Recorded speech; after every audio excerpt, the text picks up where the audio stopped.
Hello, my name is Mandolin Royal, and today I'm feeling a little hyped up after our podcast recording this morning. And that podcast is with Rip Stalvey and John Gunterman, and those two are like my partners in crime for poultrydom. We discuss the ins and outs of the basics, and we touch on some of the complexities to hopefully get the listeners onto a page they can work with in how they operate and manage their flocks. And today's topic was spring fever and chicken math. Spring fever is very much a thing I struggle with. Chicken math, I've actually gotten that kind of in line because I spent... Oh, stop it, you guys. I can't hear myself think inside of this barn. But I have gotten myself into a position where my chicken math is intentional, planned, and moving forward in the advancement.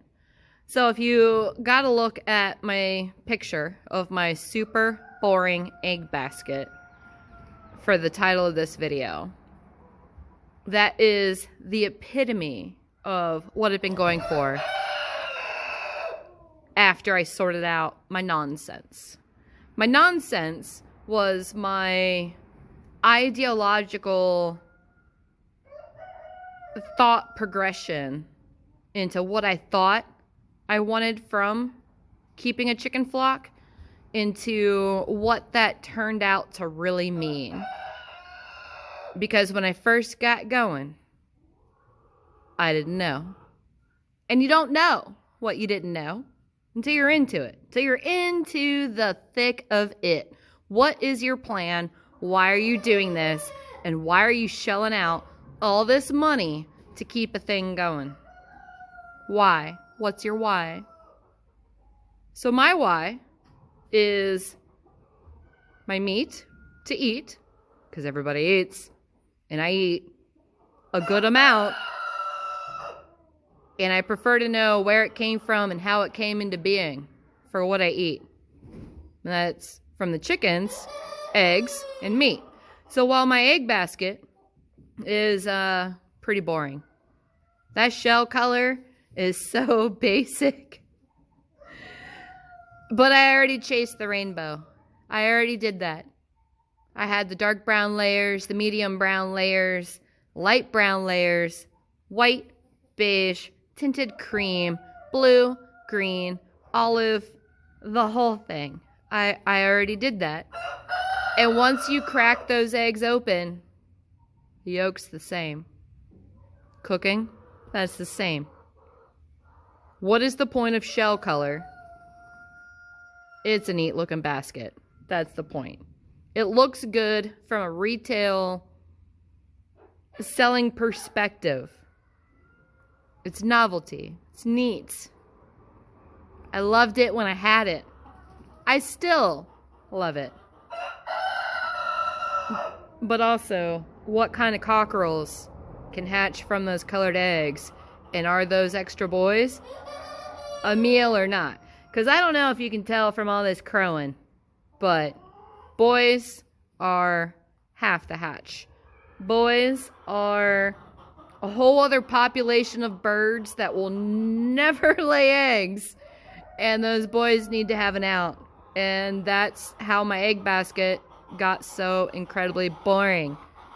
Because I needed useful cockerels to pursue the breeding ethically, responsibly, and making sure somebody somewhere got a meal. Whether it's me getting that meal or my meat buyer or whoever will buy chicken in a shrink bag, that shrink bag needs to be really well filled out. It can't be some squirrely, scrawny, stringy meat, a little cockerel. And then once you start adding in, well, what was the space requirement to grow them out? What was the feed expense to get them into a shrink bag size? What did that mean for scale? What did that mean for your chicken math? Not every single cockerel born is going to be meaty. Not every single pullet born is going to produce meaty results. There's this little balancing act that you have to find and maintain. And this is why my flock is boring in color. Because color is only a tiny little piece of what doing the thing means. I had some little desires, hopes of developing a colorful egg layer that was also meaty. As far as I know, no one else has done that yet. So that market is still available to anyone willing to put in the time and dedication to see that through. Because chicken breeding is not fast.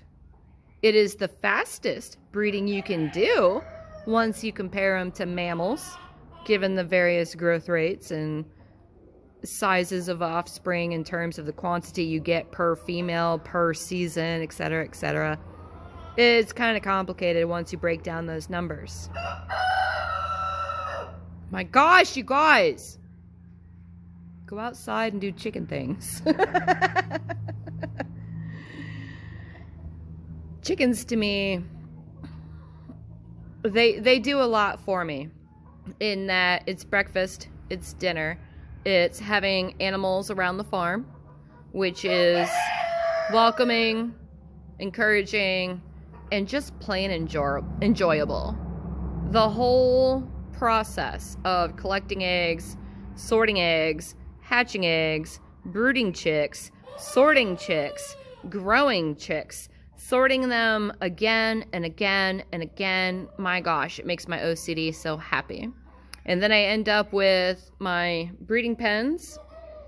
Stall 1, stall 2, stall 3, stall 4, stall 5. And over here we have 6 in their various stages of how they're going about their day. That's a special sort of satisfaction that I can only get from doing this. And I'm not even trying to carry any lofty goals. It starts with us, our needs, my breakfast, my husband's dinner, my neighbors' neighbors, my breeding partners. Throughout the whole chain of ownership, there's a lot that has to sit on my shoulders in developing birds that will do what's expected. And in that, I find a lot of fun, enjoyment, and I'll keep doing this for quite a while. But this season's weird. Everybody's trying to get a hold of birds. Any kind of bird. That part doesn't even matter so much. Because of that whole egg shortage, which is fleeting and fast. Don't overpay right now, because prices of where they're at right now for chickendom at large, those are going to come down. Once the realization of winter starts setting in, you're going to see some free chickens available. Do not get up into the chicken hype right now. Stand back and pause and reflect. Think about why you're doing this and what long-term gains can come of it, because a season that's short, it's fleeting, and it changes year over year. Don't put all your eggs in one basket unless it's for breakfast. That's really all I have today, because today is just another routine day. I'm not sorting any birds, I'm not doing anything crazy. Just collecting eggs, sorting eggs, making sure feeders and drinkers are at the levels they need to be at, and pens are as clean as they need to be. So nothing major. Got some nest box drama going on, but you're going to have that. So I just thought I'd share this, just my own little 2 cents, as I collect my boring egg color basket. But that's okay, because what that basket looked like to me was consistency.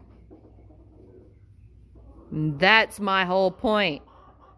Consistent, predictable results from birds I can breed myself so that I can be my own supplier, and then also share out as I can, which is really not that many birds because I'm only working with one little barn. That's okay. Everything will settle where it needs to settle, and the future is whatever it's gonna be. We don't know. We're not there yet. The future's tomorrow. For today, everything's good. We got through last weekend's storms.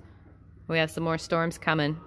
Hopefully there's not a power outage, because that power outage did cause a 50% loss of what I had hatching during that power outage, which is annoying. That's going to be some missed dinners and some missed really good breeding stock that could have resulted.